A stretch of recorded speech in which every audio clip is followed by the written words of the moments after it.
jaunimo, pirmiausia, mūsų politiniai padangiai tikrai trūksta. Ta proga aš noriu pasveikinti Gabrielių esantį čia. Nes iš tikrųjų visom partijom reikėtų imti pavyzdį ir taip atsinaujinti, kaip padarė jie. O mano nuostatos švietime ir sveikatos apsaugoje yra pakankamai visiems žinomos. Aš niekada nevyniau nieko į vatą, visada sakiau tai, ką galvoju, kai kada dėl to užsidirbdamas savo neigiamų visokių balų taškų ir sprendimų savo atžvilgiu. Taip, kad aš ir toliau prasižadu, jeigu būsiu išrinktas, tikrai sakysiu tai, kas yra, taip kaip yra ir nuo nieko būsiu nepriklausomas. Tiek. Labas vakaras, mėly rinkėjai, iš pagarbos jums. Labai malonu čia jūs matyti. Esu Ernesta Ranusienė, deleguota darbo partijos kandidatė į Seimą. Esu senamiesčio seniūnaitė, gyvenu senamiestyje. Esu baigusi Kauno technologijos universitetą, bakalaurą, vadybą ir verslo administravimą. Baigiau magistro studijas, teisę ir valdymą. Šiuo metu dirbu šeimos versle, atstovauju centro seniūniją, gyventojai mane išrinko eiti į senamiesčio seniūnaitės pareigas, taigi šios pareigos man leidžia su gyventojais artimai bendrauti, organizuojame kartu įvairias akcijas, vaikams šventes, gyviname senamiestį, kartu pasitelkę senamiesčio draugiją ir Rotušės aikštės draugiją. Manau aš, kad jūs jaučiate tą pulsą. Laikas šiaip išseko, viską pasakėt, ką norėjau. Gerai. Ačiū jums. Taip, tautininkai. Algimantas Sabaliauskas, Tautininkų sąjunga, iš pagarbos jums nesistosiu, nes ir jūsų daugumas sėdi, būsiu kaip jūs. Gyvenu Kaune, Žaliakalny, netoli Turgaus, žmona, vaikai 5, dirbu uždaroje akciniai bendroviai, turim reikalo su importo eksporto visokiais dalykais, žinau tą sferą, kaip sakyt, ranka ant pulso prekybos tarptautinės. Esu politikoje kažkada dalyvavęs stipriai, sąjūdį, buvau 4 kandidatų į aukščiausią tarybą TSRS, dar tada 2 kandidatų patikėtinis rinkimuose, Jurgio Jurgelio 2 kartus patikėtinis, Algirdo Patacko buvau rinkimo kampanijos vadovas. Savo laiku nusivyliau politiką, nes bangavo tas gyvenimas, išėjau iš jos. Pakvietė Algirdas atgal, sako, reikia kažką tai tvarkyti. Čia į tą galerą atėjau dėl to, kad reikia gelbėti Seimą, kurį dergia, reikia jį pradėti valyti nuo purvo. Dėkui. Labą dieną, labai džiaugiuosi, kad daug žmonių šiandien yra jaunų. Ypatingai mano pavardė Kęstutis Jungnis, aš atstovauju, kaip žinot, Naglio Puteikio ir Kristupo Krivicko antikorupcinę koaliciją, į kurią buvau pakviestas. Dirbu Lietuvos profesinėje sąjungoje Sandrova pirmininku, jau 17 metų Laisvės alėjoje yra, ar ne? Gyvenu Marvelėje per Nemuną, čia sūnus baigė šią jėzuitų gimnaziją kartu. Na, manyčiau, kasdieninis matymas tų problemų ir paskutinio darbo kodekso peripetijos ir didelė kova paskatino būtent deleguoti į Seimą daugelį profesinės sąjungos atstovų, lyderių, kurie iš tikrųjų mato, kas darosi ir nori pakeisti padėtį. Na, mano išsilavinimas yra, neminėsiu, aukštasis teisinis išsilavinimas, čia daug teisininkų yra, bet taip pat turiu ir veterinarijos akademijos išsilavinimą ir tą darbą nuolat dirbu. Tai čia, ką norės sužinoti žmonės, tai yra kuklė visa autobiografija. Gerai, dėkui. Labą dieną, kauniečiai. Kodėl Žaliakalnio ir centro apygarda? Todėl, kad šita apygarda yra 30 mano gyvenimo metų. Ir ne vieną čia sėdinti veidą aš lankydavau svečiuose per tos 30 metų, bet yra antra priežastis. Ir ta antra priežastis susiveda į tai, kad pastarąjį ketvirtį amžiaus Lietuvos politinį gyvenimą lemia dvi partijos - socialdemokratai ir konservatoriai. Ir prie jų prisijungdavo po rinkimų vieną kitą mažesnį partiją. Šiuose rinkimuose tokia prisijungianti partija bus valstiečiai, tai yra akivaizdu. Ir štai visa tai, ką mes turim Lietuvoje, tai yra šitų dviejų partijų rezultatas. Geriausiai iliustruoja šitą rezultatą šitą gyventojų skaičiaus mažėjimo kreivė. Tai vienas dalykas, vieni iš mažiausių atlyginimų Europoje. Antras dalykas, kitaip sakant, praeitis nieko gero mums nesako apie šitų partijų ketvirtį amžiaus. Bet blogiausia, kad ir ateitis nieko gero nežada. Nežiūrėdamas, už ką jie ruošiasi balsuoti ateityje, aš matau, kad padėtis tik blogės. Ir štai šitai mane atveda į šitos rinkimus.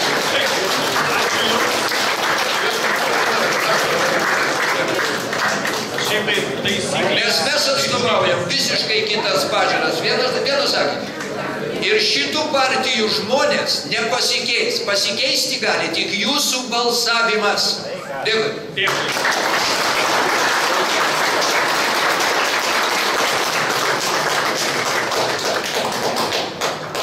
Esu Ramunė Jurkuvienė.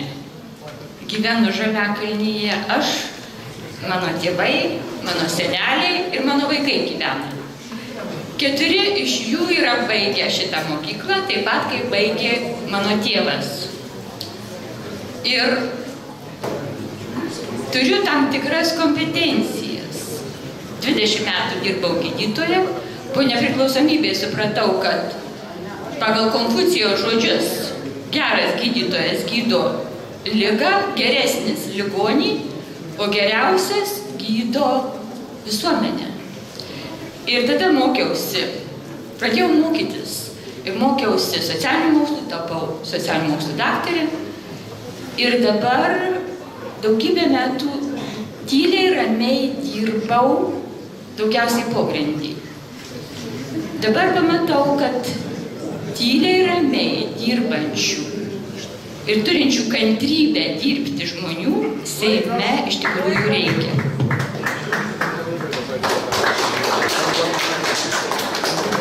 Sveiki, aš Gabrielius.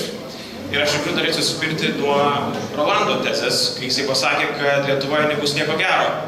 Nepriklausomai to, kaip baigsis rinkimai.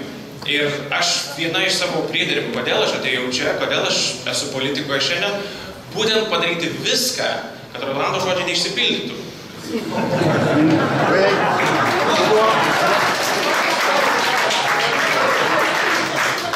Palikime Rolandui jo žodžius ir tegul žmogus gyvena su jais. Mano uždavinys ir tikslas yra suteikti žmonėms Lietuvai ir ypač tiem jauniems žmonėms, kurie šiandien galvoja, už ką balsuoti, viltį. Yra keli klausimai Lietuvoje iš jaunam žmogui šiandien. Ar jisai galės turėti darbą, ar jisai galės turėti gerą išsilavinimą, ar jisai galės kurti Lietuvoje šeimą. Ir dėja šio atsakymo kol kas niekas nesuteikia, nėra jo aiškaus. Aš žinau, kad mes drauge galime jį atsakyti. Ir tai, ką mes šiandien siūlome, mūsų partija arba būsimoji koalicija, tai yra tai, kad Lietuvoje tikrai galima ir bus gauti darbą, gauti gerą išsilavinimą, likti gyventi čia. Tai Rolandas atsakys visus kitus klausimus.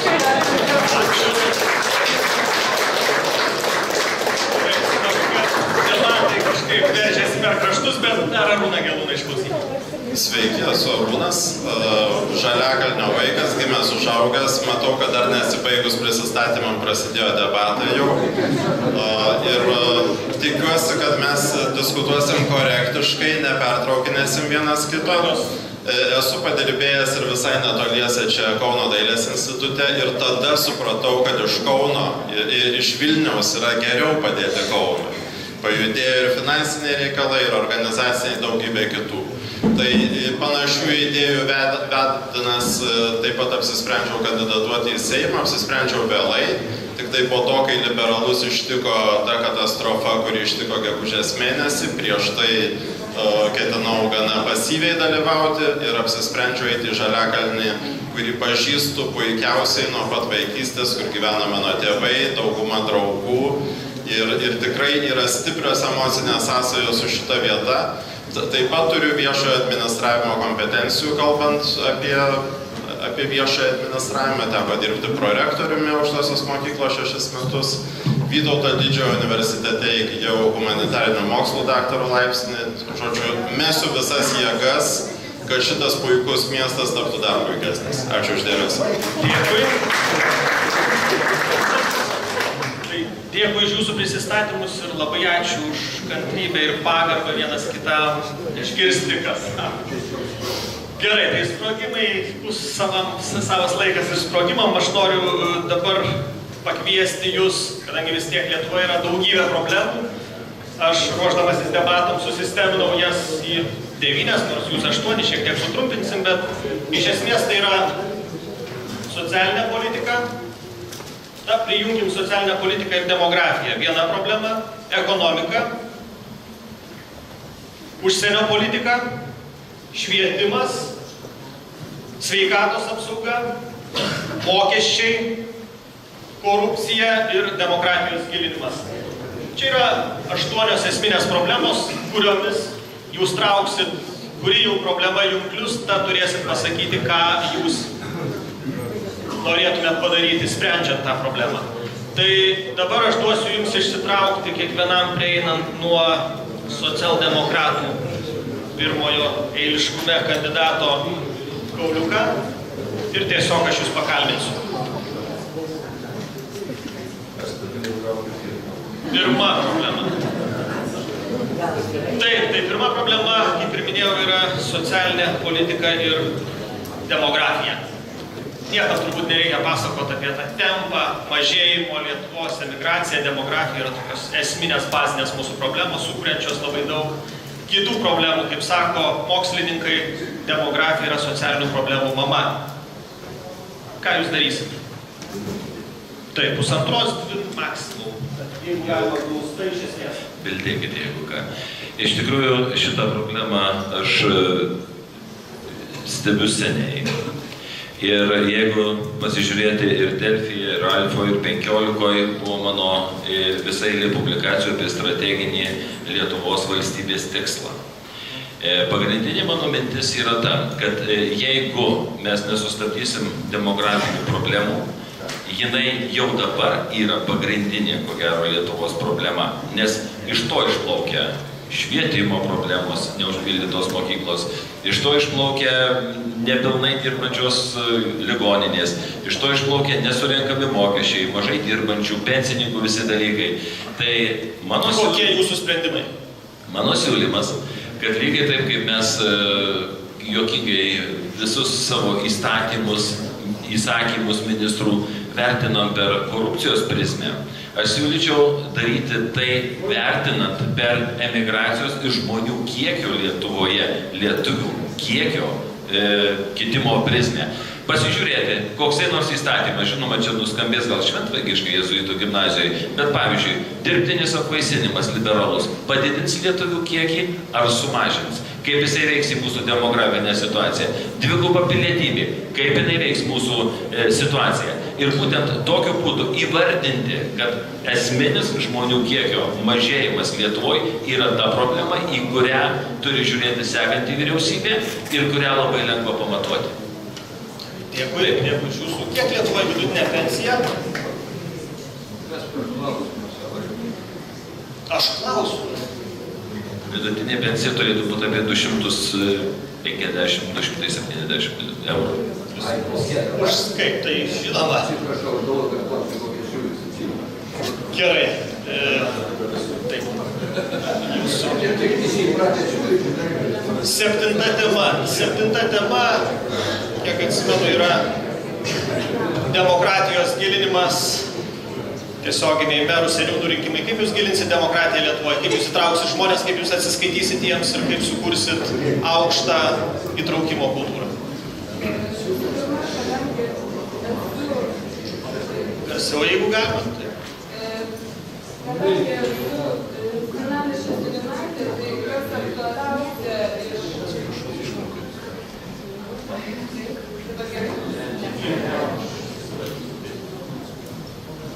Visų pirma, kadangi esu Senamiesčio seniūnaitė, aktualiausias klausimas tai būtų tiesioginiai seniūno rinkimai.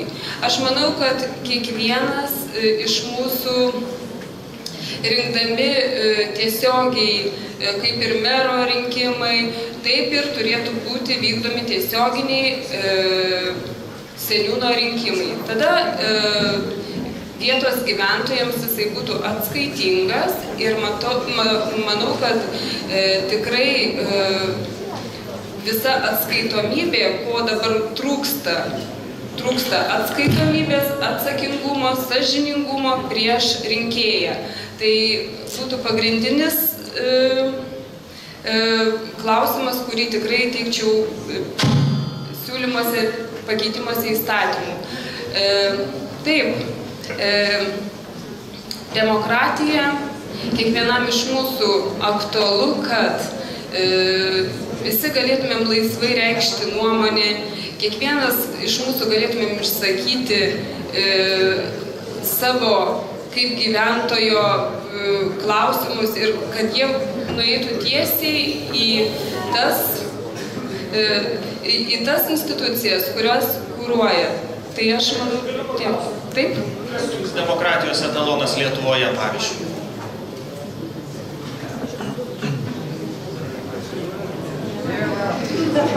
Žinokit, nėra.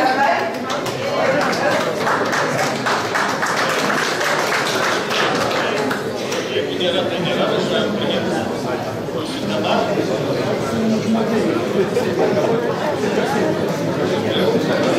Pirma tema. Ai, atsiprašau, buvo matyti.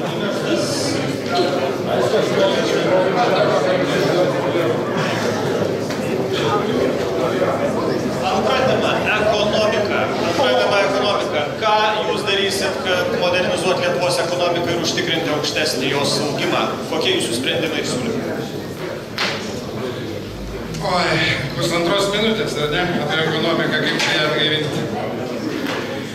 Tai ką, jeigu pakelsiu pirštą į viršų, tai žinokit, kad meluoju, sutartinis ženklas. Šitą melo gali neapsėti. Reikia duoti visiems laisvę. Visiems laisvę reikia duoti ekonominiai veikloj, kai įmanoma didesnė, kalbu kaip liberalas, nors nesu toksai, kad žmogus galėtų dirbdamas save išmaitinti, kad galėtų dirbdamas nuo savęs nusekti kažką savo valstybei, kad ji turėtų iš ko jo vaikus mokinti, gydyti, kelius tiesti ir taip toliau. Žmogus yra visų pirma. Ekonomika stovi ant žmogaus, žmogus turi turėti šeimą. Pagrindas yra čia. Sąlygas turi valstybė sudaryti tokias, kad ekonominės struktūros turėtų dirbti, o valstybinės struktūros turėtų joms padėti dirbti, o ne gniuždyti. Patikrinimai tik privalomi, tik perspėti iš anksto, kaip turi būti, kas be ko kriminaliniai reikalai sava linkme. O dėl visų mokesčių, dėl visko, čia yra didžiulė velniava. Nežinau, ar čia verta prasidėti ar neverta. Tiesą pasakius, siūlyt galima daugą.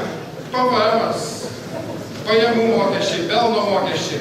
Nereikia pelno mokesčių iš viso. Jeigu iš įmonės neima įmonės akcininkai pinigų, jie guli neapmokestinti, tegul jie ten vystosi toliau ir taip toliau. Žmonės, atlyginimas žmonių 2 kartus didesnis, kainos 2 kartus mažesnis, vaistams kainos 2 mažiau. Nu, žodžiu, Supratom. Ačiū. Tema.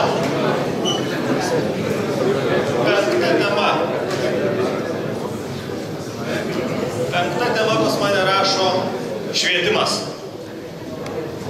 O čia reikėjo man tikriausiai perduot gerbiamam Pavarkiui profesoriui švietimo temą, kurioje jis vadovavo. Bet šiandien reikėtų pasakyti keletą žodžių tik, kadangi profsąjungos ir švietimas, jūs kaip žinot, vystėsi jų santykiai labai emocingai. Reikia pasakyti, kad pagrindinė problema tiek švietime, tiek, kaip ir minėjo, ir kitose srityse yra korupcija. Jie kaip vėžys apraizgės visą šalį ir iš tos korupcijos išsivystyti, išeiti reikalingos kažkokios tai naujos jėgos, naujas atėjimas, naujas mąstymas, naujas pradėjimas tų žmonių, kurie nėra įklimpę į tuos korupcinius skandalus. Šiandien, jeigu mes viešuosiuose pirkimuose, juos Kur švietime korupcija? Yra viešieji pirkimai, kad ir švietime viešieji pirkimai. Irgi, ar ne, sutikit, kad visos ministerijos skelbia viešuosius. Jeigu paskelbtumėm kiekvienam žmogui prieinamą viešųjų pirkimų medžiagą, mes pamatytumėm viską, kaip kad Suomijos daroma viešieji pirkimai. Atsilaisvytų didžiulės pinigų sumos, iš kurių galėtumėm tikrai nereikėtų vaikų versti pirkti vadovėlius ir mokyklas nešti pinigėlius tėvam ir būtų palengvintos sąlygos. Apie švietimo programas ir bręstančią kolektyvinę sutartį jūs žinote tikriausiai iš spaudos, aš čia nesiplėsiu. Tačiau manau, kad švietimas yra tas sritis, kur privalo išvesti Lietuvą iš aklavietės. Dėkui.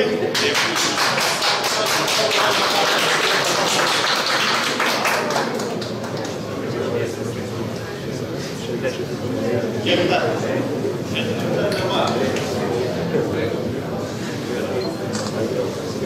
Užsienio politika.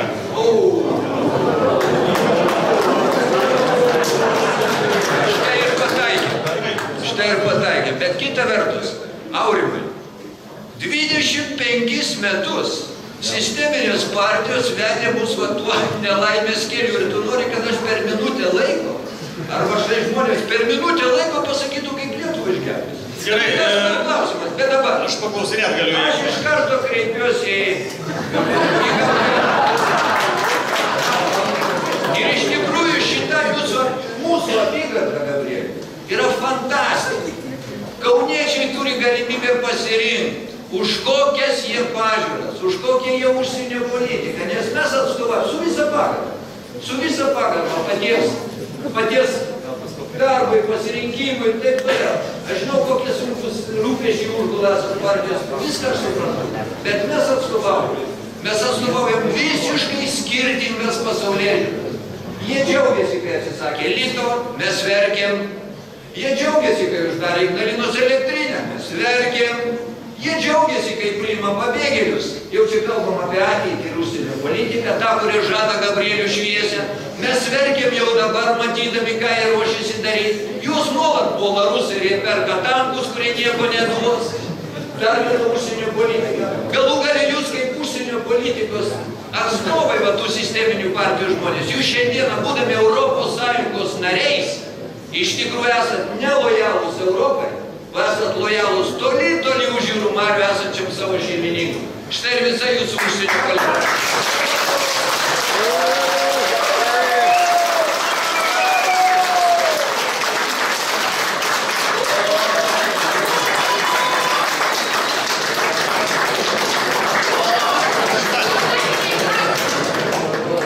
Taip, aš matau, kad salėje keli žmonės nori replikuoti. Mačiau dvi rankas Gabrieliaus Landsbergio ir Kęstučio Juknio. Jūs norėjot replikuoti? Po pusę minutės, neilgiau, po pusę minutės. Gerai, nuo šiol mes galėsim replikuoti, bet po vieną kartą kiekvienas. Aš vieną tai sakinį, aš tiesiog galėčiau įpridėti prie savo atsakymų. Kolegos.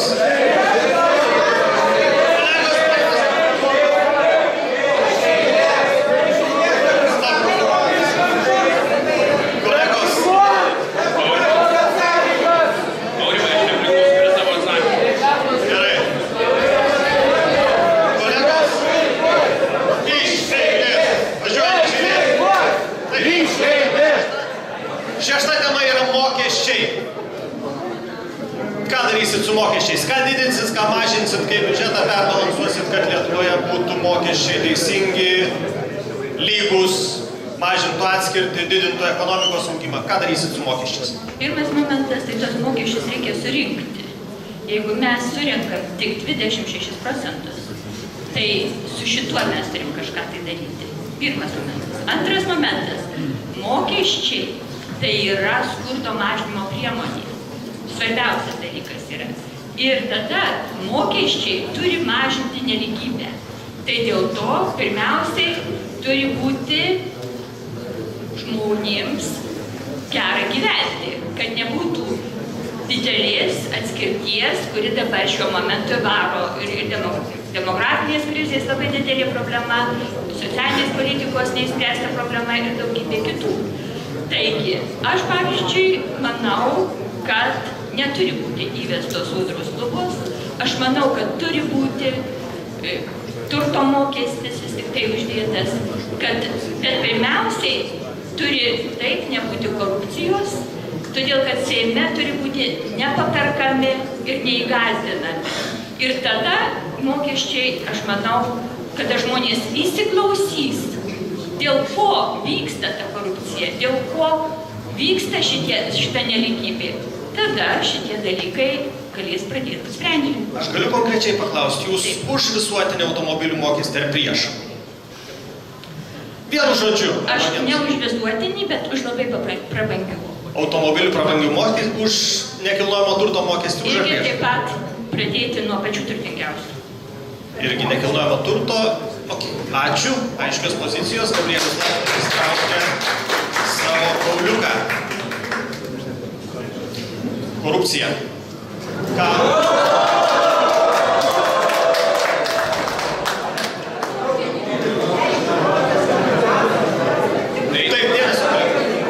Jeigu galima, tada, jeigu leisit, aš šiek tiek noriu sureaguoti į Rolandą. Iš tikrųjų, akivaizdžiai žmogus turi didžiulį palaikytojų. Kolegos. Abejonės, aš turiu laiko ir aš galiu panaudoti tą laiką taip, kaip aš manau.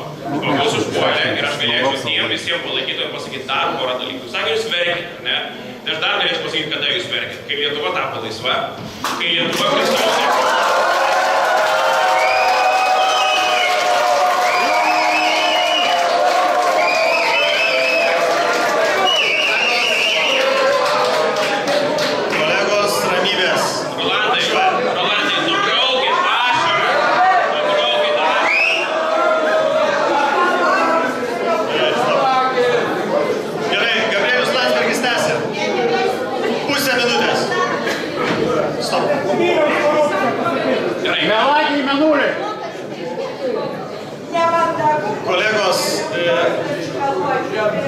Kolegos Rolandas Paulauskas turės galimybę atsakyti dar ne kartą.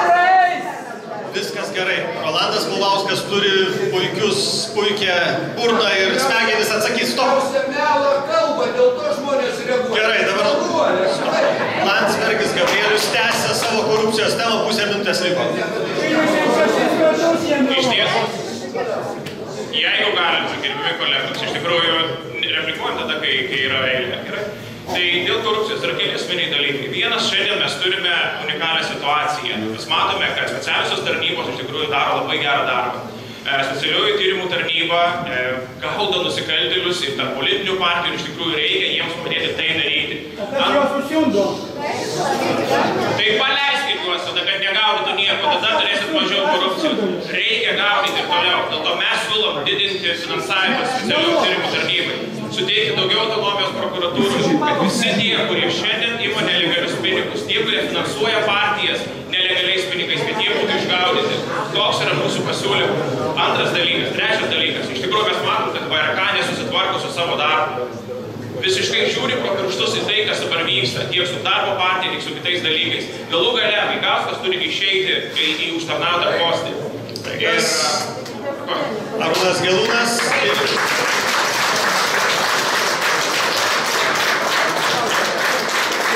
Arūnui nereikia traukti.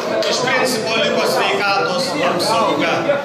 Sveikatos apsauga. Ką jūs darysit sveikatos apsaugos sistemai?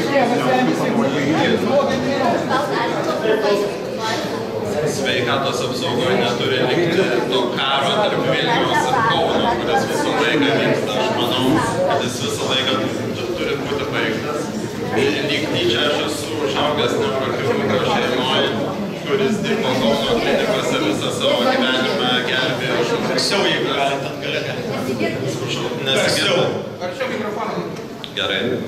Tai ir pačiam teko dirbti ligoninėje, mačiau, koks pasiaukojimas yra žmonių darbas ligoninėje ir koks neadekvatus atlyginimas iš tikrųjų yra mokamas gydytojams. Tai visom išgalėm užtikrinti, kad gydytojai neemigruotų iš Lietuvos ir turėtų sąlygas be vokelių, be jokių šešėlių įteisinimų gauti, tokį lankstų grafiką ir tokias sąlygas, kad geriausius specialistus, kuriuos ruošia mūsų aukštosios, galėtume išlaikyti čia.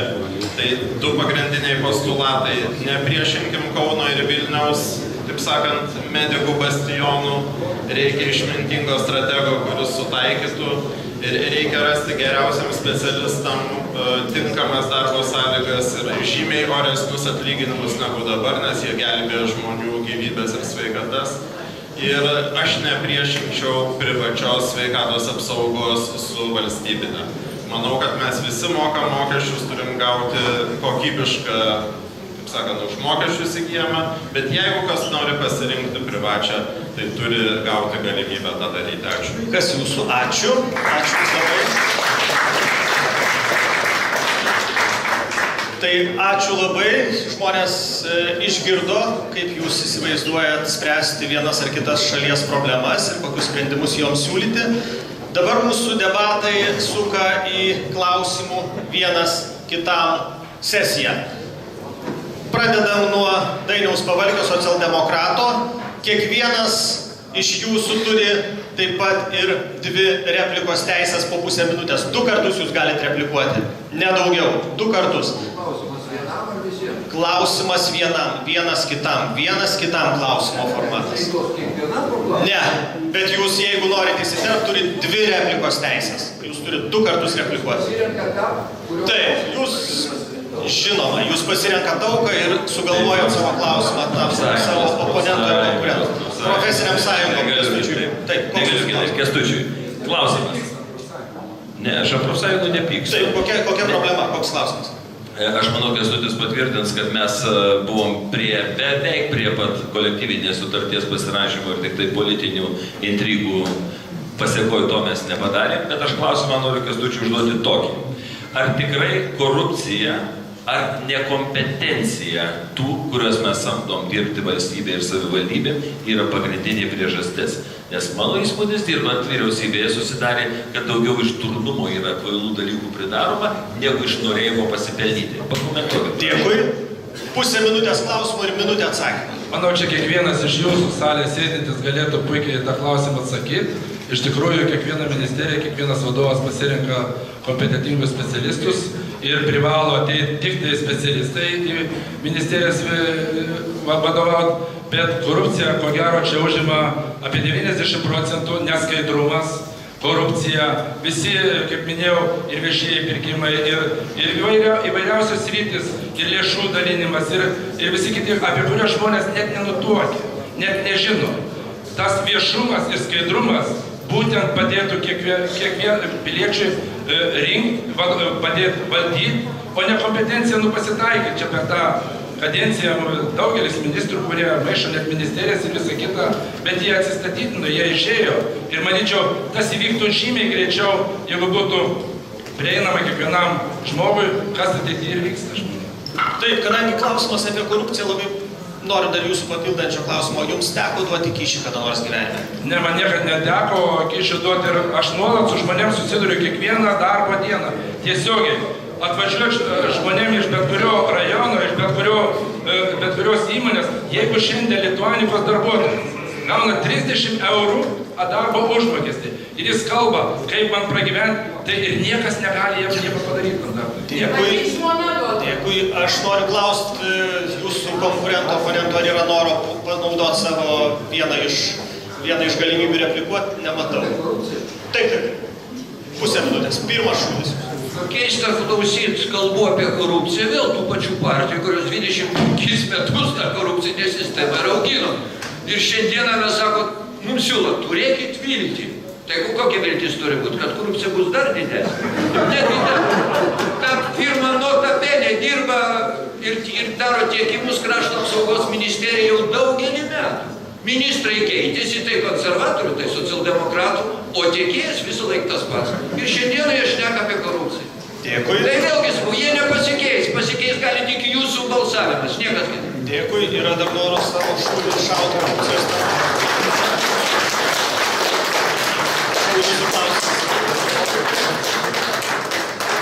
Aš iš tiesų norėčiau paklausti Gabrieliaus. Garsiau Kaip reikia. jūs manote, viešieji pirkimai, ar kokie pasiūlymai būtų dėl jų keitimo? Kadangi aš manau, per viešuosius pirkimus tiek viešajam visam sektoriui vyksta pati didžiausia korupcija. Konkretus pasiūlymai, kaip viešųjų pirkimų sistemą išskaidrinti. Taip. Keletas labai konkrečių pasiūlymų. Pirmiausia, tai vienas būtų tai, jeigu mes pasižiūrime šiandien viešųjų pirkimų tarnybą, geba patikrinti mažiau negu 5% visų pirkimų. Akivaizdu, kad didinant jų biudžetą, darant daugiau žmonių toje tarnyboje, mes galime užkelti reikalavimą, kad patikrintų kur kas daugiau viešųjų pirkimų. Uždavinys turėtų būti, kad, sakykime, bent trečdalis viešųjų pirkimų praeinančių per visą sistemą būtų patikrinta profesionalų specialistų. Lygiai taip pat antrasis dalykas, ką dabar, pavyzdžiui, Ukraina yra įgyvendinus, tai visiškas skaidrumas ir visų viešųjų pirkimų, visų jų etapų atsiradimas viešoje virtualioje erdvėje. Manau, kad šitie keli dalykai, jie nėra itin brangus, bet jie užtikrintų pasitikėjimą, kad sistema veikia, kad tai valos. Ir trumpa replika, iš tikrųjų, gerbėmieji, jūs valdžioje 4 metai galėtų tai gyvendinti. Dėkui. Ar kas norėtų, kolegė, po šitos sesijos mes klausimus iš salės organizuojame? Kaip jūs kovosite su neliečiamųjų kasta, Antstolių, Budreikos ir Norvaišų? Gerai, mes šitą klausimą vėliau paimsim, atsakysim apie neliečiamųjų kastą. Ar norit kas dėl korupcijos išnaudoti savo replikos teisę, ką darysit su viešais pirkimais? Gerai, žmonės nori, okei. Iš tikrųjų, Lietuvoje, aš manau, mes turim per daug tikrinančių ir kontroliuojančių institucijų. Ir atvirkščiai aš siūlyčiau, kad mes turim daugiau pasitikėti tais, kurie perka. Aš nežinau, kiek jūs esate vykdę viešųjų pirkimų. Aš iki 2008 esu pakankamai tame sukęsis. Aš žinau, kad jeigu tu pasisodintum 3 žmonės viešai ir sakytum, tai už kiek tu parduosite kokias sumautas chirurginės pirštinės, o už kiek tu, kaina būtų ko gero per pusę. Kaip vienas pavyzdys. Visi universitetai Lietuvoje 1 kvadratinio metro kaina naujų statybų kainavo apie 5500 litų. Litais buvo dar. Tuo tarpu privačioj kolegijoje statė, už savo pinigus, pastatė už 2,5, nei kiek neprašiau. Iš kur toks įstėjimas? Gerai, kas dar norėjo replikuoti dėl viešųjų pirkimų? Jūs ir replikos teisę pasakyti. Manyčiau, turėtų laimėti tas politikas, kuris prižadėtų ir ištesėtų pažadą, kad visi viešieji pirkimai būtų skelbiami viešai internete. Tai labai, jie ne visi skelbiami yra ir žmonės neskelbiami yra tik tai keletą procentų, tai iš karto sumažintų, atpalaiduotų didžiulius pinigus. Dėkui, tai jūsų replika. Viešieji pirkimai yra labai svarbus dalykas. Ten milijardai nueina pro šalį ir mes neturim tų pinigų kitom programom. Viešas pirkimas nelygu viešam pirkimui. Dabar gynybos srity viešieji pirkimai, matom, kas darėsi. Tai jeigu ten kažkas sutaupė savo ant naujos vonios, tai reiškia, kad kažkada gali pritrūkti šovinių karvių apkase. Gali pritrūkti pinigų šalmai, neperšalamai liemeniai, o gal pas priešą šovinių tų bus daugiau. Gerai, dėkui sužeis ant mūsų. Dar 2 replikos ir judam toliau. Aš tik norėčiau reaguoti buvusio ministro pasakymą. Dainių, sorry, Aurimai, bet iš tikrųjų daugiau, dabar mažiau tikrintojų dabartiniai sistemai, Oleko auksiniai šaukštai. Šiandien mes turime klausimą, ar visuomenė sutiks mokėti mokesčius, kurie būtų skiriami ginkluotosiom pajėgom. Ir būtent viešuosiuose pirkimuose atsirado tos bėdos. Būtent ten šiandien yra didžiulė krizė, kurios neprisiima jūsų krašto apsaugos ministras, kuris nesugeba pastraukti, nereikalavant prezidentį. Ir jūs siūlote dar mažinti tikrinimą to sistemoje. Tai iš principų realiai jūs pasmerkėt visą sistemą nepasitikėjimui ir tai šiandien konkrečiai man krašto apsaugos sistema. Tai reikėtų mūsų nacionalinės.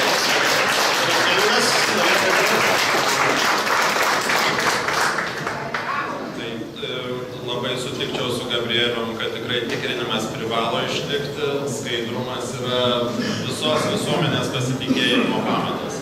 Bet žinot, kartais būna, kad žmogus pavagė milijoną ir lieka sausas, nenubaustas, o kitas pavagė vištą ir sėda 10 metų. Tai truputį panašiai yra ir su viešųjų pirkimų sistema. Kartais švietime ir kultūroje turi nusipirkti kažkokius labai specialius daiktus ir kryžiaus kelius nueiti ir viskas švaru ir vis tiek apkaltina. o ten, kur plaukia milijardai ir milijonai, randamos įstatymo spragos ir vis tiek kyla skandalai, kaip matėm su auksiniais šaukštais. Gerai, aš siūlyčiau labai taip adekvačiai ir dar kiekvienai sričiai specifiškai žiūrėti šį klausimą. Gerai, po pusę minutės jūs antrąją replikos teisę išdeginat. Ne, tai pagalvokit, pasiliekit. Jūs pirmą. Antrą, pirmą. Aš tiesiog gal būsiu nepopuliari ir tas man ir labai svarbu, bet aš noriu pasakyti, kad pas mus dingo sveiko proto nuovoka.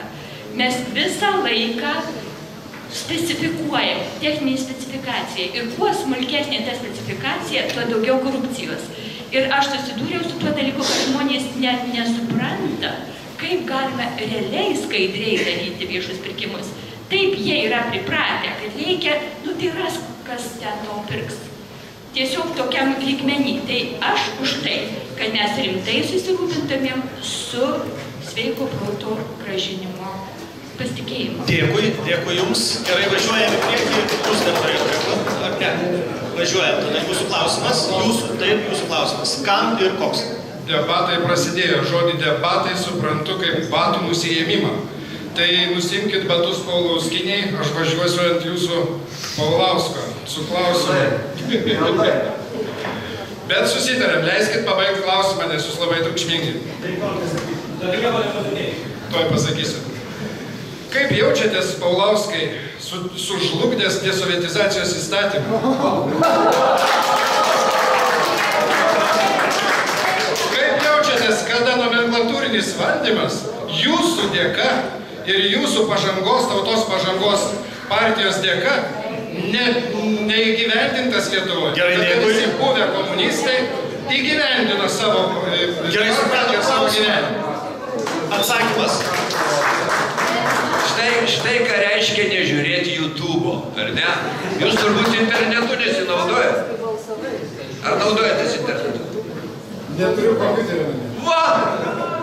Jum ir atsakymas. Tada pasakau jums asmeniškai, nes čia visi salėje sėdintys žino.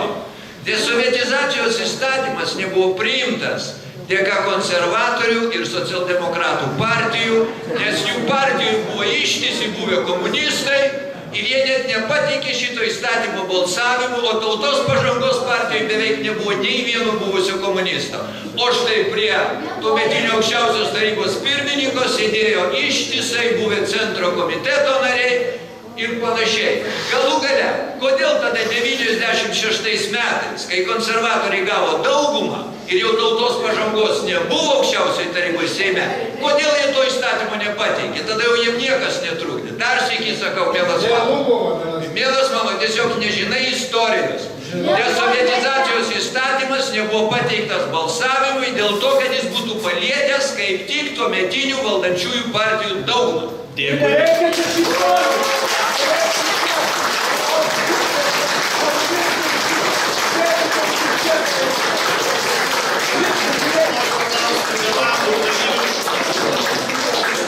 Kolegos, ar yra noro reaguoti iš jūsų auditorijos? Yra noro reaguoti dėl desovietizacijos? Taip. Antra replika. Aš noriu pasakyti, kad tai, kad tas įstatymas nebuvo priimtas, to pasiekmes mes jaučiam iki dabar. Ir vis tik tai aš tikrai turiu patikimų žinių iš žmonių, kurie tuo momentu buvo, kad tautos pažanga vis tik tai buvo pagrindinė stabdytoja.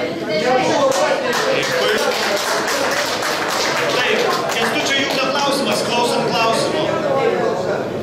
Kolegos, Kęstutis Juknis. Pusę minutės.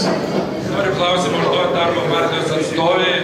Kaip žinot, kiekvieną liečia darbo kodeksas ir darbo partija, konservatoriai, darbo partija, socialdemokratai, visi vieningai norėjo šį darbo kodeksą buldozerio principų prastumti ir siekio toliau įteisinti nulinės darbo sutartis, baisų išnaudojimą, 72 valandų darbo savaitę ir visus kitus.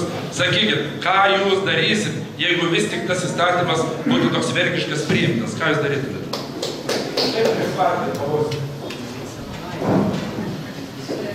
Kadangi aš pati esu verslė ir darbo kodekso priėmimas išties paliestų ir verslą, ir Aš manau, kad vis tik tai šį darbo kodeksą reikėjo priimti. Ir taip. Kolegos tylos. Pratęskime. Bet kadangi jisai nebuvo priimtas, tai aš manau, kad naujoji suformuota vyriausybė tikrai bus protingi ir priims pačius tinkamiausius sprendimus ir įstatymus visi kartu. Taip, šiaip rytoj bus balsuojama dėl darbo kodekso, tai matyti išgirsim Seimo sprendimas. Rolando klausimas kam? Kam daugiau gali būti mano klausimas? Ir aš norėčiau paklausti, bet jūs dabar dėl to desovietizacijos įstatymo štai ir ponė pritarė. Ir Gabrielius turbūt pritars, kad ten mes buvom kalti. Bet kolegos, logika, kai sako, Tautos pažangos partija buvo tremtiniai. Aš net spaliukų nebuvęs. O jų partijose buvo buvę komunistai, tik vieni nuėjo pas konservatorius, kiti pas socialdemokratus. Kodėl mes turėtume bijoti to desovietizacijos įstatymą? Tai jie bijojo jo, dėl to jo ir nepateikė. O kodėl jie mums klijuoja? Jie klijuoja todėl, kad nėra daugiau ką priklijuoti. Nėra daugiau ką. O Gabrielius noriu paklausti, kai jisai dabar sakys, kad tautos pažanga kalta dėl desovietizacijos, kada jisai įdėjo į savo Facebooką aiškę klastotę, ten tą popierių tokį matėt, ar ne? Kai tu drįsai pasakyti, jaunesnis drįstų vadintų, drįsai pasakyti, kad aš verkiau, kai Lietuva paskelbė nepriklausomybę. Žmogui, kuris, kauniečiai, atsimenat, kaip mes sutikom šitą įvykį. Aš noriu paties paklausti, kai tu teigi tokius dalykus, ar tu to pats tiki, ar tik manai, kad tas tau padės rinkimus?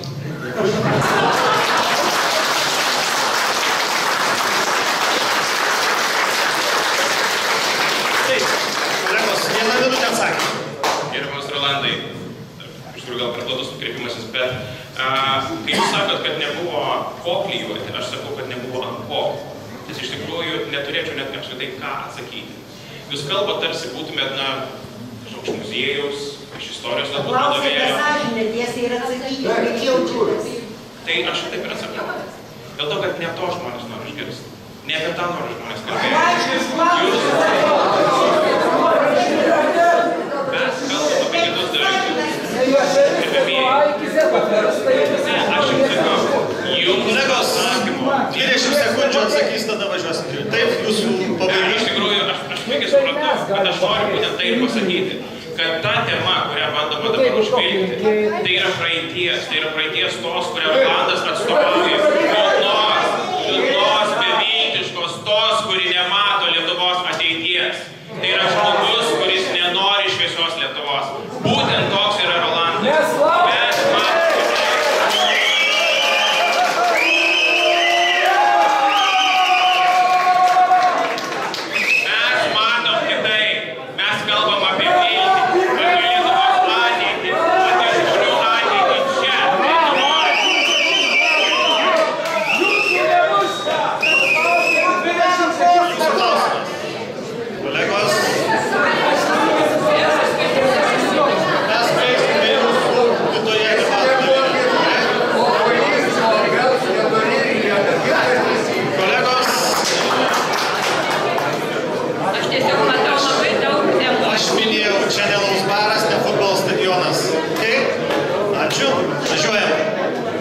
Labai daug emocijų matau.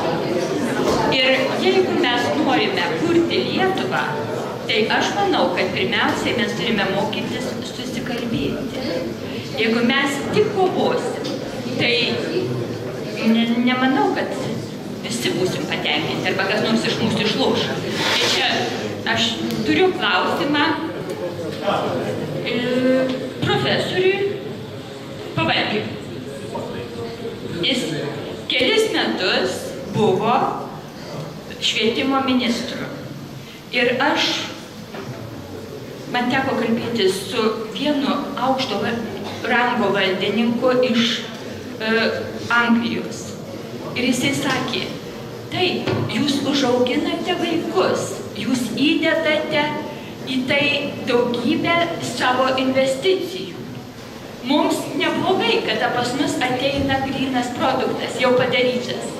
Tai mano klausimas yra, bet sako, jūs trupučiuką savigarbos turėkit, jūs kažką darykit su tuo, kada viena šalis remia 100 000 išvažiuojančių į kitą šalis specialistų. Tai aš norėjau paklausti, ką jūs padarėte, kad būtų, ne tai, kad neišvažiuotų, bet kad mes nepatirtumėm šitokio baisaus nuostolio, kada išvažiuoja protai.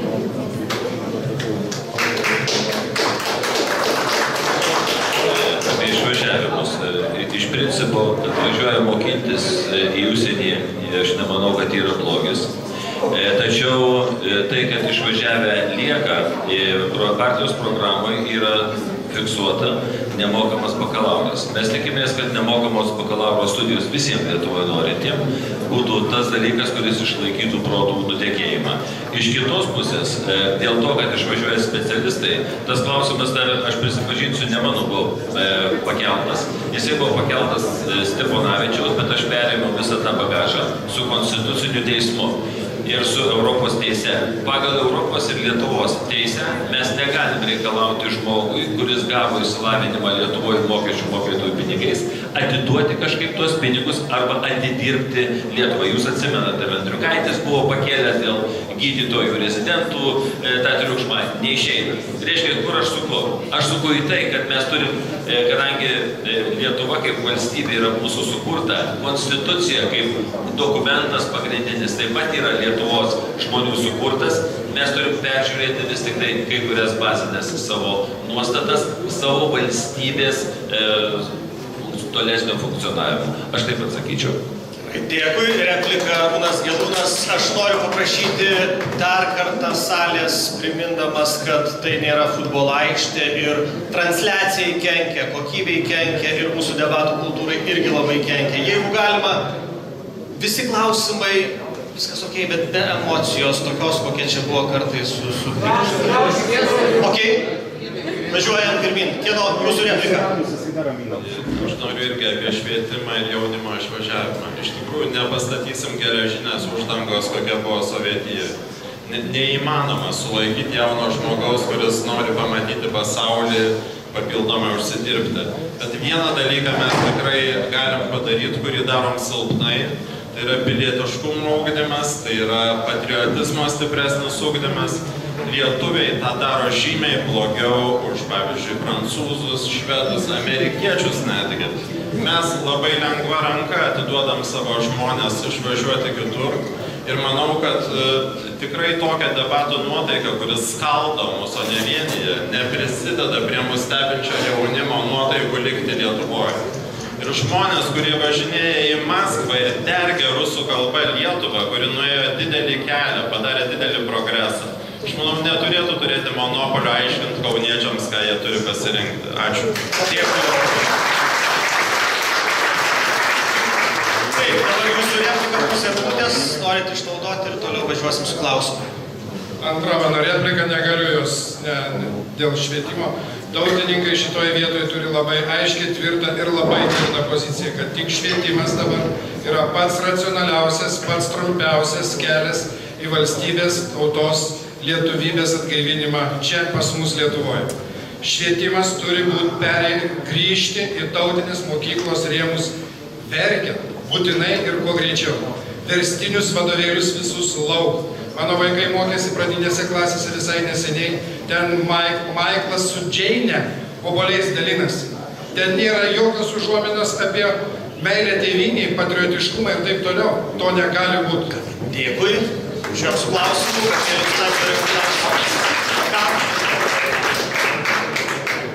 Aš klausimą turiu gerbiamam Dainiui. Paskutinę dieną jūsų ministravimo, kai dar buvot ministras nuo darbo partijos švietimo ministerijoje, jūs pakeitėt, atšaukėt įsakymą, kuriuo buvo nepriklausomai atestuojami ir skiriami mokyklų direktoriai. Tai leido iš karto jums išėjus jūsų partijai, po to ir kitai partijai paskirti regionuose į mokyklų direktorių poziciją savo parankius žmonės. Kodėl jūs tai padarėte? Čia labai toksai specifinis klausimas tiem, kurie žino. Bet iš tikrųjų toj vietoj buvo susijungę ir dėja politinė visa valdžia. Bet kas nebūtų keista, ir profsąjungos, ir visos kitos valdžios institucijos šitą sprendimą prikaiščiojo kaip ignoravimą ir patraukimą tėvų bendrijų, tėvų bendruomenės iš atestavimo proceso. Visi buvo labai nepatenkinti ir manau, kad tai buvo viena iš priežasčių mane atstatydinti tuo, kad direktorių kadencijas buvom įvedę ribojimą ir tam politiniam sumaišty taip ir yra. Už tai ne veltui mesgi šnekam ir pramonininkai šneka apie tai, kad mes turim turėti nacionalinį sutarimą. Taip kaip turim dėl gynybos biudžeto, pavyzdžiui, mes turim turėti ir dėl švietimo sistemos, kur aš pilnai sutinku čia susakiusiais, galbūt ne į tautinę tą kryptį mes turim grįžti, bet į proto vedamą kryptį, kad mes žinotume, ką mes darom, kodėl mes darom ir kas iš to gausis. Dabar mes vadovaujamės emocijom, tokiom kaip, pavyzdžiui, Lenkų krašte. Aš įvedžiau lietuvių kalbos valstybinį egzaminą Vilnijos krašte. Jūs atsimenat, kokia reakcija buvo? Visi šaukė, visi rėkė. Niekas, bet prarijo. Replikos teisė, replikos. Žinom. Taip, jeigu galima, aš replikuosiu. Taip, iš ties, galima kalbėti apie bendrą partijų susitarimą dėl švietimo, bet šiandien aš atsisakiau pasirašyti tokį susitarimą nuo mūsų partijos dėl vienos priežasties. Dėl to, kad jūsų žingsniai ir vėliau Pitrėnienės žingsniai iš esmės griovė Lietuvos švietimo sistemą. Ekspertai pasako, kad 4 metus Lietuvos švietimo sistema yra gilioje duobėje ir eina blogyn. Pitrėnienė apskritai vadinama yra blogiausia švietimo ministrė, kokia Lietuvoje yra vadovavusi švietimo ministerijai. Aš džiaugiuosi, kad leidžiat man pasakyti, iš tikrųjų labai demokratiškai viskas. Tai... Rinkimai, čia nepasakoju. Jeigu dėl jūsų mes turėsim nutraukti debatus, žinokit, taip nedarykite daugiau, gerai? Ačiū. Tai aš norėčiau pasakyti, kad į klausimą jūs neatsakėt. Ir šiandien yra gausybė darbo partijos ir socialdemokratų paskirtų direktorių, kurie nieko bendro neturi su švietimo kokybė mokyklose. Jie išmeta gerus mokytojus, jie priima savo parankius mokytojus, jie griauna programas. Galų gale reikia išmesti politikus iš mokyklų. Gerai, replikos. Tai čia gerbiamas Gabrielius ko gero be reikalų užšoko ant šitos temos, todėl kad kai Kaune buvo vien tik tai konservatorių direktoriai, viskas buvo gerai. Taip kad nereikia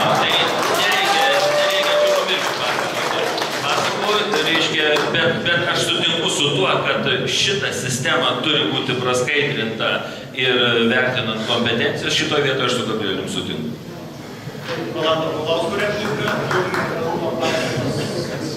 Žiūrėkit, jūs matot, kaip valdančios partijos tai 4 amžiaus pešas. Jos tai pešasi dėl smulkmenų. Bet žiūrėkit, kokia bus ateities mokykla ir koks bus ateities švietimas. Ką tik prieš keletą dienų ponaitis Gabrielis pasakė, kad jis yra už partnerystės santykius. Ta pati teigia socialdemokratai.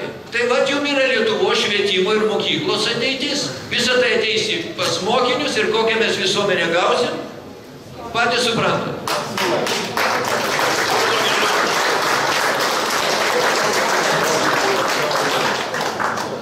Mėlyjeji, matau iš jūsų, tarp jūsų daug jaunų veidų, aš tikiuosi, kad jums rūpi ne tik tai gerą šou pamatyti čia.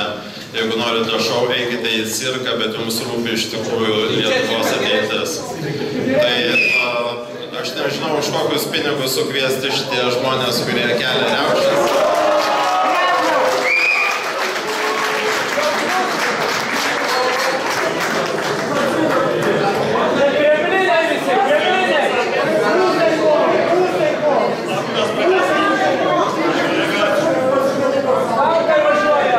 Pataikiau į skaudžią vietą.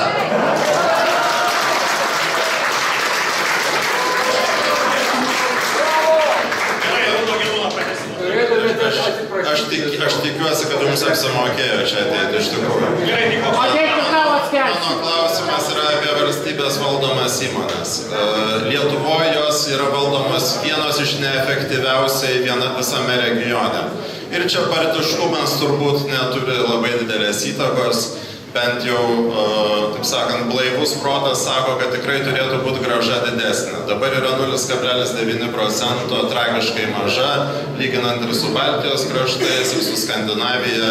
Tai aš norėjau paklausti Gabrieliaus, kaip konservatoriai žiūri į tai ir kokia jūsų paties pozicija į priemonės, kurių reiktų imtis. Ačiū už klausimą. Galima labai konkrečiai sakyti porą pavyzdžių.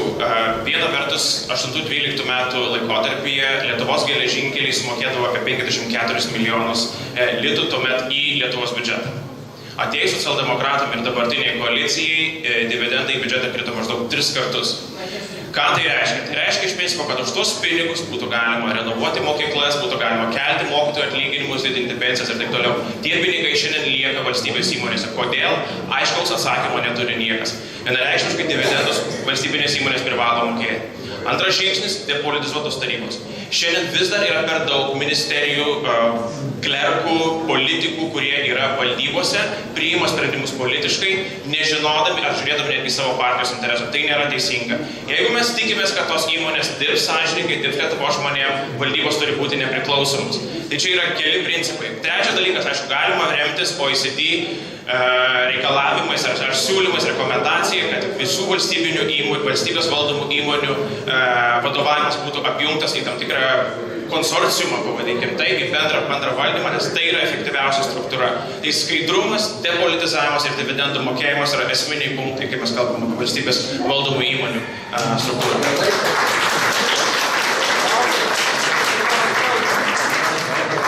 Kolegos, aš noriu pakviesti dabar jūs rašyti klausimus kandidatams. Iš anksto reikėjo sakyti, kad rašyti. Taip, tai dabar galima rašyti klausimus kandidatams. Dabar galima juos rašyti. Žodžiu, kol kas ne. Kodėl? Dėl to, kad emocijos labai, aš sakau, raštu, mūsų taisyklės tokios. Leiskite, visuose debatuose buvo galima uždavinėti žodžiu. Dabar jūs keičiate staiga formatą. Rašyti nemoka. Aš žinau, jūs užduosit mano klausimą, ar rušiuosite juos klausimus. Palaukit, kolegos, aš jums paskelbsiu, kai bus atrenkami klausimai. Klausimai bus tiesiog traukiami kandidatų ir ką jie ištrauks. Gerai, kad nekišami. Gerai, kolegos. Atsiprašau labai.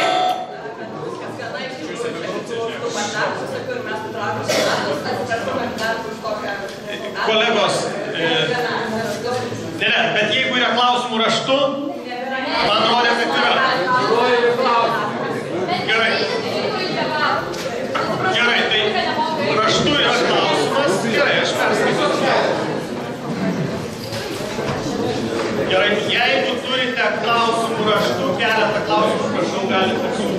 Jau tai yra klausimai raštu, labai gerai. Labai gerai, jeigu yra klausimų raštu, prašom juos adresuoti. Gerai, klausimas toks. Ką būsimieji valdantieji darys pasibaigus ES investicijom 20 metais?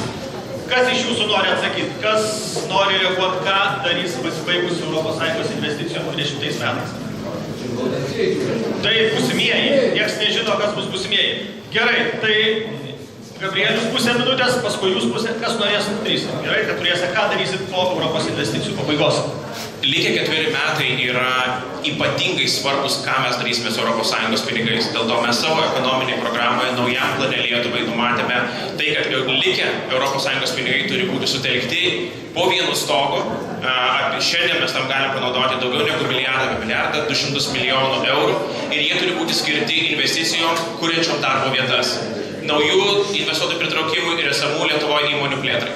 Dėkui, kas dar prisijungs po pusę minutės, ką darys 20 metais? Krizės laikotarpio investicijos į Kauno ekonominę visą plėtrą krito 2,5 karto. Dabar jos pradeda atsigauti. Ir iš tikrųjų visiškai pritariu, kad turi būti viskas nukreipta, kad daryti Kauną patrauklesnį investicijom, jauniems žmonėms duoti šansą dirbti čia, nenutraukiant emocinių sąsajų su savo gimta vieta. Aš matau puikių ženklų, pavyzdžiui, Intermedix, tokia kompanija kur jauni medikai dirba neišvažiuodami iš Kauno visam pasauliui, reiškia, rašo ligos istoriją, yra fantastinė sėkmės istorija, daugybė kitų. Čia yra sveikatos mokslo universitetas, KTU, puikūs specialistai ir manau, kad viskas turi būti nukreipta, aš sakyčiau, ir mokesčių mažinimui, šešėlio mažinimui ir sąlygų kūrimui, kad lietuviai dirbtų ir užsidirbtų nevažiuodami iš Lietuvos. Laikas baigęs, dar du atsakymai, 3 beveik, norintis 4. Visi nori atsakyti, ką darys. Iš tikrųjų, visi matom Kauno atsigavimą, bet tai ar tyčia ar netyčia sutapo su konservatorių valdžios pabaiga Kauno mieste. Tai šitą mes turėkime omeny. Antras dalykas, aš manau, kad 20 metais, kaip ir buvo po anos krizės, Kubiliaus ar kitų valdžia ateis konservatorių ir jie tada vėl primins, ką jie gali padaryti. Sumažinti pensijas, nuskaityti nekonstitucinius įstatymus, priimti ir panašiai. O 20 metais, jeigu mes visi kartu nenuspręsime, kad laikas baigti turniuoti ir daryti visokiom aukštosiom mokyklom po ten 100-200 tūkstančių, bet nekoncentruosim į vieną vietą pinigų, būtent gamybai skatinti Lietuvoje, tame tarpe ir Kaune, mes tikrai turėsim didžiulę krizę 20-aisiais. Labai trumpai. Baigsis Europos investicijos, baigsis žaidimai su visom programom ir išniekino pinigų, įsisavinimas ir neaišku kur išleidimas. Reikės pradėti galvoti savo galvą, dirbti savo pinigais, savo šaliai, savo tautai. Laukiu tos dienos. Tai damą užleidžiam.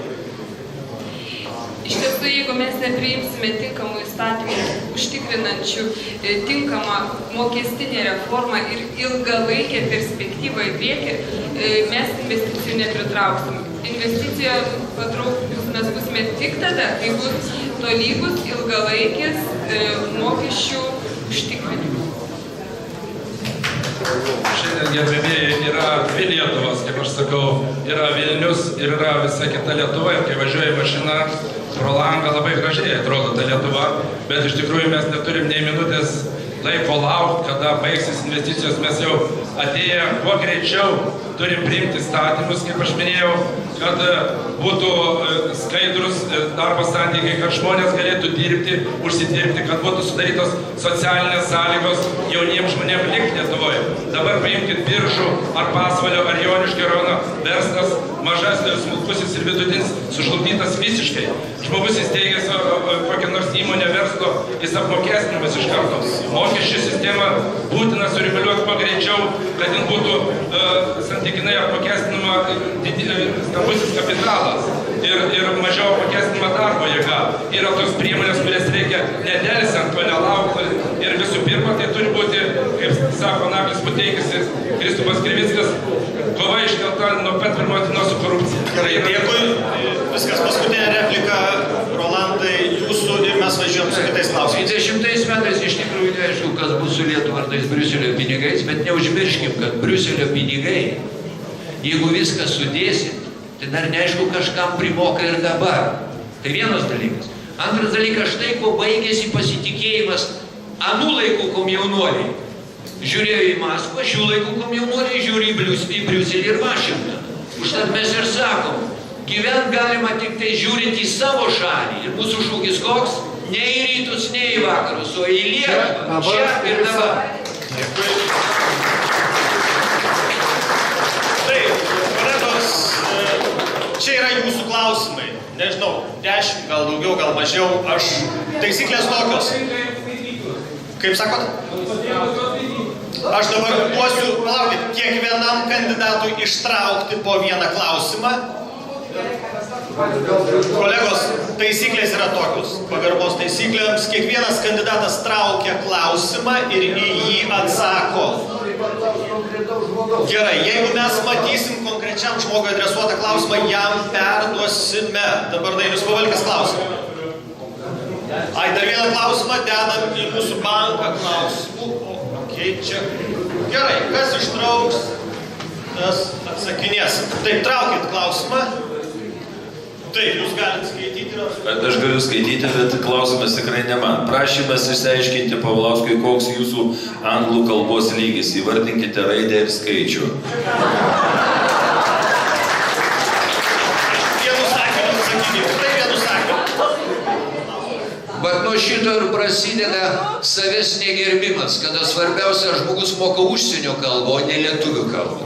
Ir šitos pavyzdžius jūs matot visur, ypatingai Vilniui, kada Lietuvos paštas pavadinamas Paypost, kada važinėja po Vilniaus miestą CTB autobusų. Atleiskit, mes truputį trauksime debatą. Jūsų prašom atsisėskite savo vietą ir ramiai jau. Jūs neturėjot savo klausimo dar, taip? Nes Rolandai nėra.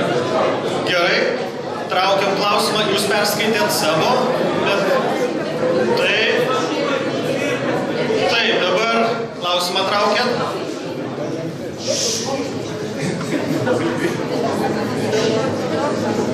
Paulauskui klausimą padėkit, nes jis įsitraukė, savo traukit. Vieną klausimą. Čianais jūs irgi ne savo įsitraukėt, traukit dar kartą. Nesiseka įsitraukti savo klausimą. Okay. Gerai, ir jūsų klausimas. Okay. Gerai, sistema tokia kokia yra. Tai jeigu jo klausimą gavot, pertraukit. Gerai, tai perduokit darbietį. Jeigu yra konkrečiai darbietės klausimas, traukit naują darbietę atsakys. Vieną klausimą jūs turite atsakyti. Vieną klausimą. 3 klausimus ir 2 lapus, čia nėra tiek laiko atsakyti. Gerai, pertraukit, jeigu darbiečio. Dar naują. Taip, kas pasiruošęs atsakinėti iš jūsų ir kas jau išsiaiškino, ko žmogus nori paklausti, gali perskaityti klausimą ir atsakinėti į tai. Pagaliau radau vieną, kuris visiems adresuotas. Taip ir užrašyta visiems. Ką manote apie multikultūrizmą Lietuvoje ateityje, ar tai siekiamybė?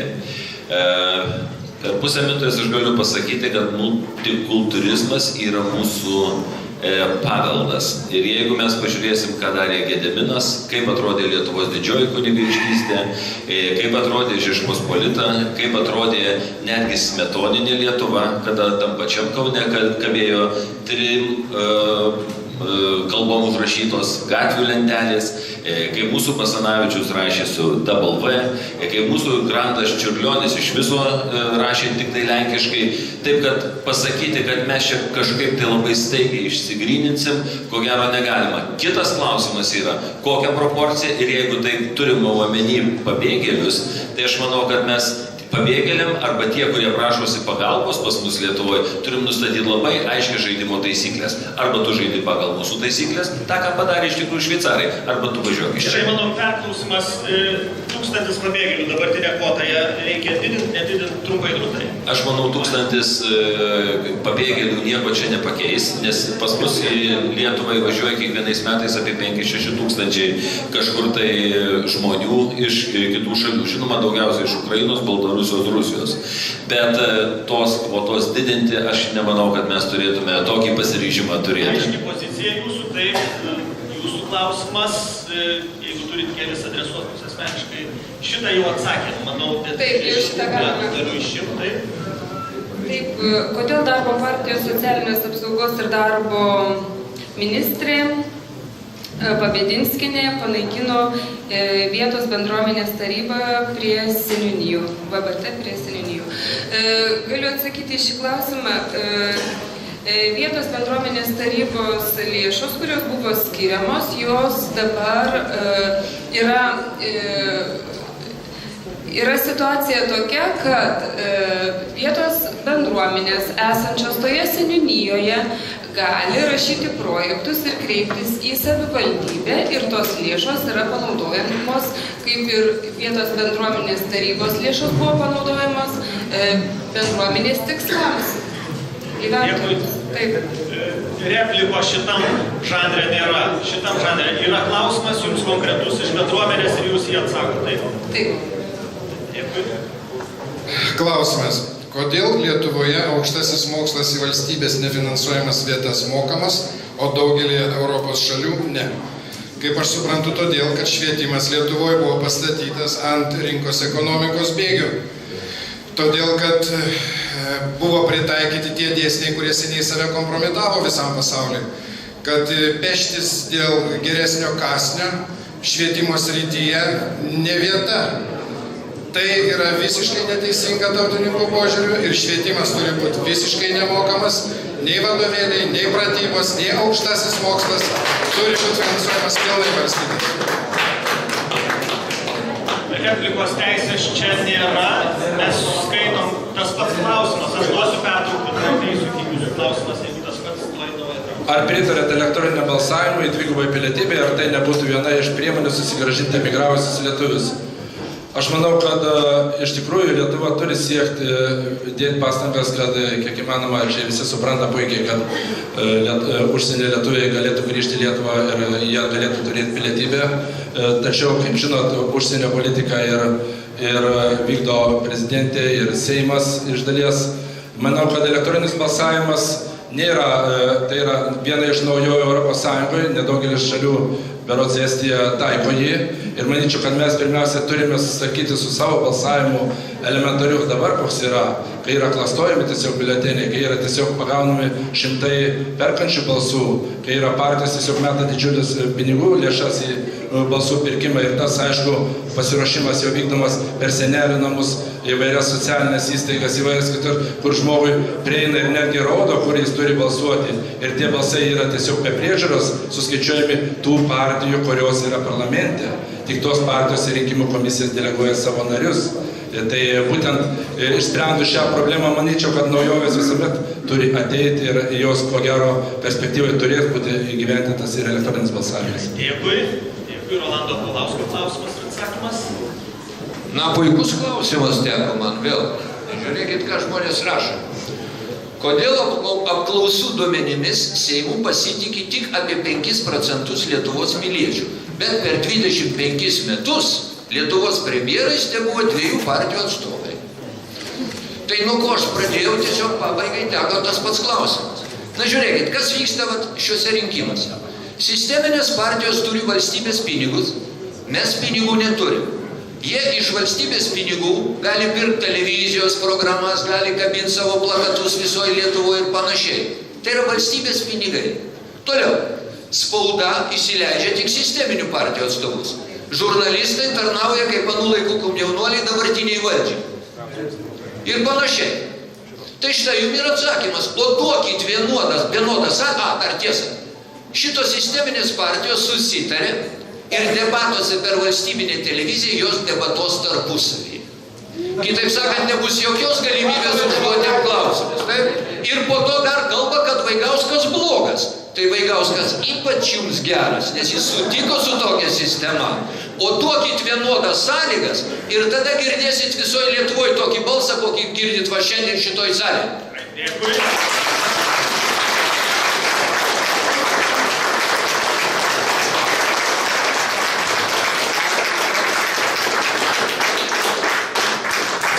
Norėsite pakartoti gal.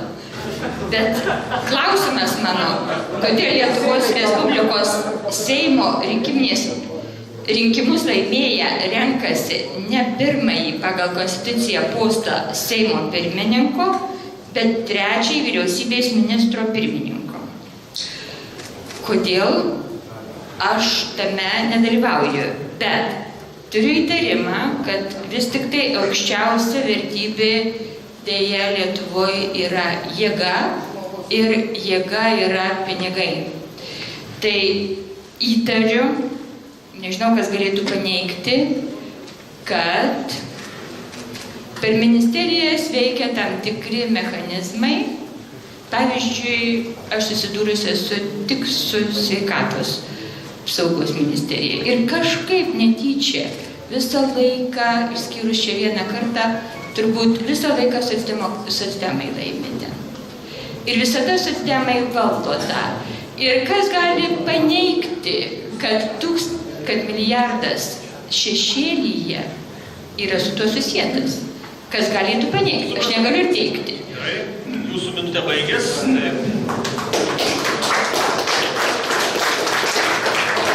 Kai kas sako, kad tokio protesto balso Lietuvoje yra kur kas daugiau, bet šalia yra balso ir kito, kuris sėdi tyliai dabar ir ganėtinai nustebę žiūri, kas čia darosi. Ir net porą kartų bandė iš tikrųjų pasakyti, kad gal vaikim cirką, tai aš iš tikrųjų aš su to balsu esu šiandien ir už jūs. Mano klausimas yra, kodėl per daugiau negu 20 metų iki šiol nėra apygardos išeivijoje gyventiems lietuviams? Iš tikrųjų labai geras klausimas. Pirmasis, ačiū. Labai paprasta atsakyti. Jeigu pasibėtume 12 metų Seimo rinkimus, iš užsienio Lietuva gavo, atėjo 13 000 balsų. Vidutiniškai viena apygarda Lietuvoje yra maždaug apie 30-33 tūkstančiai balsų. Akivaizdu, kad tai yra susiję paprasčiausiai su tuo, koks yra aktyvumas užsienį.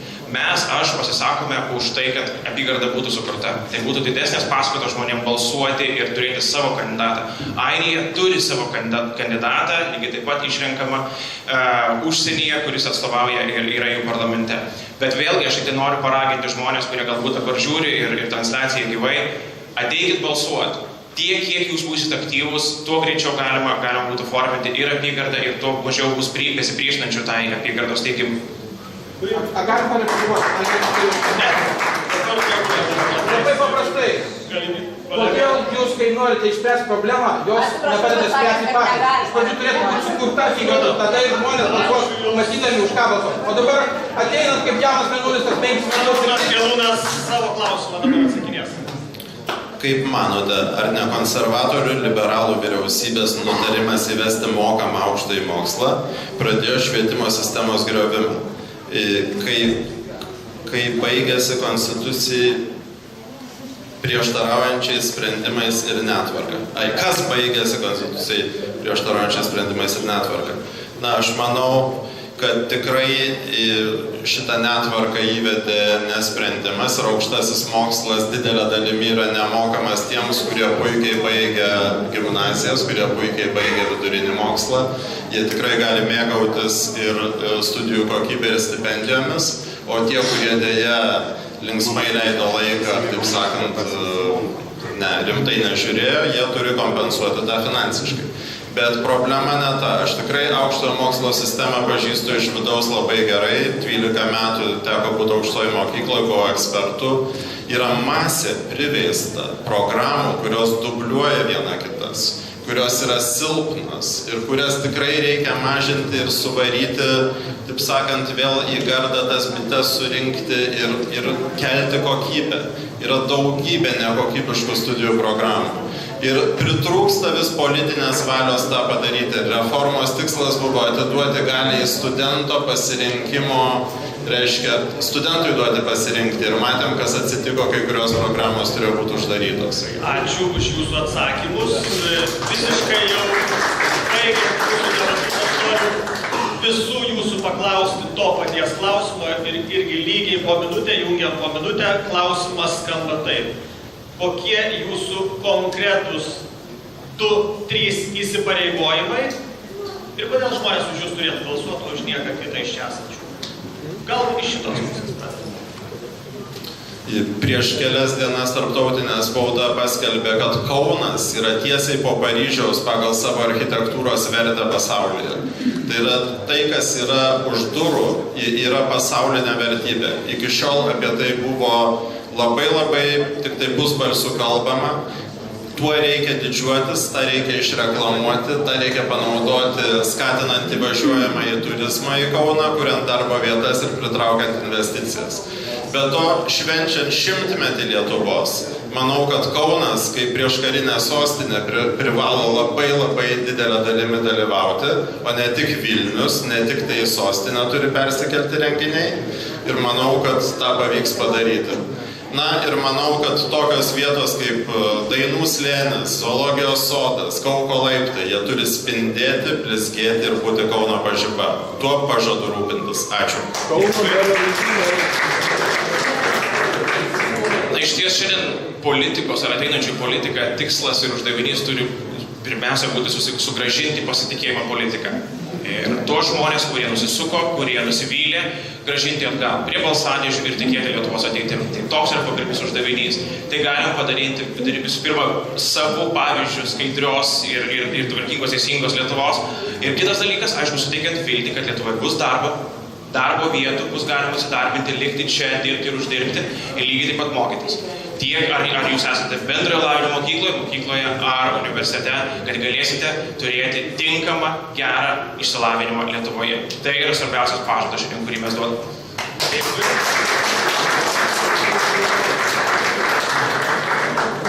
Aš norėsiu labai rimtai dirbti, kad demografinė krizė taptų galimybė. Mes turim realiai pasižiūrėti, ką mes turim. Mes turim daug senų žmonių.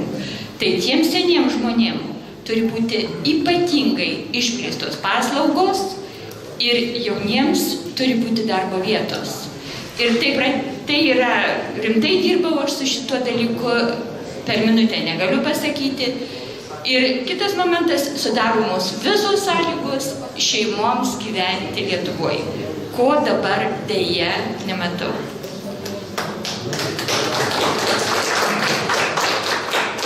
Kviečiu visus atsidaryti internetinį puslapį liaudespartija.lt. Ten jūs perskaitysit mūsų programą. Galit pasižiūrėti Naktigonė 13, kur programa yra išplėstai paaiškinta. Ir jeigu mūsų pažiūros yra artimos jūsų pažiūrom, tai jūs tada balsuosit ne už mus, o balsuosit už save. Te gausėja mūsų gretas.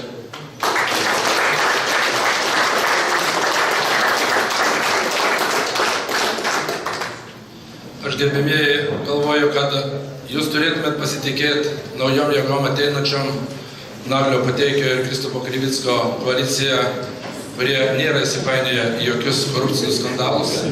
Tai žmonės ateinantis su savo programa ir mano iš tikrųjų, kad visų blogybė yra ne replikos, ne kas kokioje radijoje, ne kas kokią partiją didelę turi ar finansavimas didžiulis, bet turit pasitikėti ir norėti, kad jaunam žmogui būtų sudarytos sąlygos pasilikti Lietuvoje, kurti kad ir mažą verslą, kad būtų vienaip ar kitaip priimtos sąlygos mokesčių sistemoje, kad jin būtų lanksti, o ne kaip dabar drakoniška, kad negali žmogus priimti trečio žmogaus, dirba su žmona smulkioje įmonėje, vieną negali priimti, nes apmokestinimas iš karto didžiuliais mokesčiais išlunga.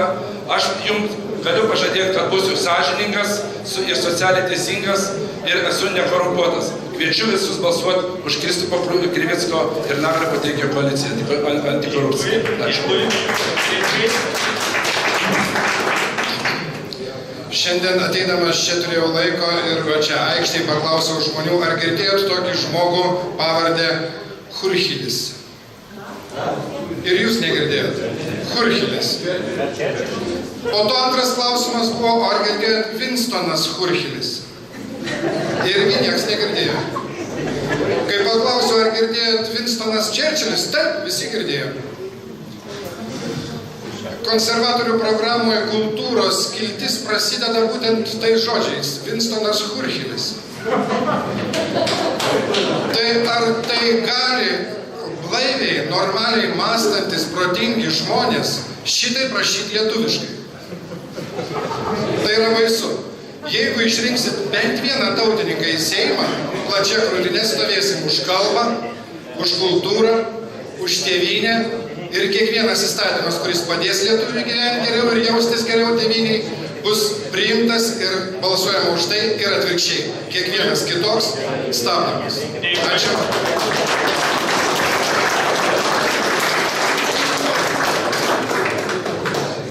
Aš esu mama ir man ne vis vien, mano vaikas, jaunimo ateitis, jaunų šeimų ateitis.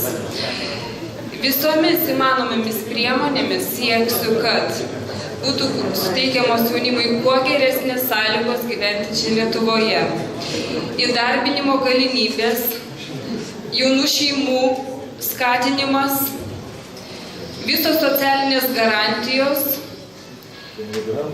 ir, aišku, švietimas. Be švietimo turi mokytojų atlyginimai didėti, visa švietimo sistema, švietimo sistemos kokybė taip pat. Mes galime tai, ko negali kiti. Iš tikrųjų, aš jau pradžioje kalbėdamas sakiau, nevyniosiu į vatą, tai dabar nevyniosiu. Iš tikrųjų, pirmas, ką aš tikrai prisižadu daryti, tai įtvirtinti įstatymais strateginio išmatuojamo Lietuvos tikslo koncepciją. Tada jau po 4 metų susitikus būtų labai aišku pasižiūrėti, sumažėjo Lietuvoje žmonių, ar stabilizavosi, ar padaugėjo, nes grįžo emigrantai. Būtų labai paprasta matuoti vyriausybės ir Seimo darbo efektyvumą. Antras dalykas yra švietimas, visi šitą minim, bet mes neminim, kad būtent segregacija pagal turtinį principą, atskirų super privačių mokyklų steigimas, o ne bendro tinklo palaikymas, ne visiems vaikams suteikimas mokymo tokių pačių galimybių ir toliau jiem vystytis yra tas pagrindas, ant kurio mes turim statyti savo švietimą. Ir šiaip tikrai, baigdamas, jaučiu, kad jau mes baigiam, linkiu visiems daugiau proto, mažiau durnumo. Sėkmės jums.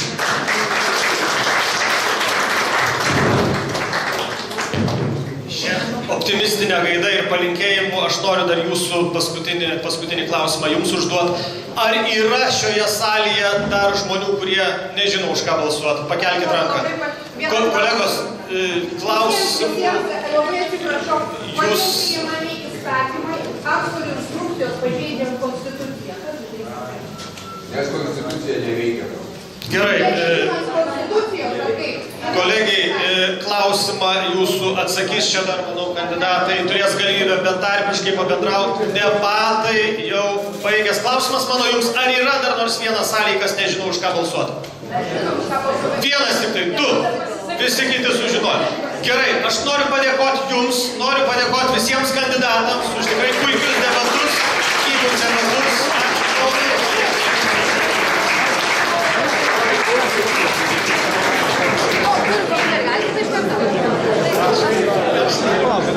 Gerai.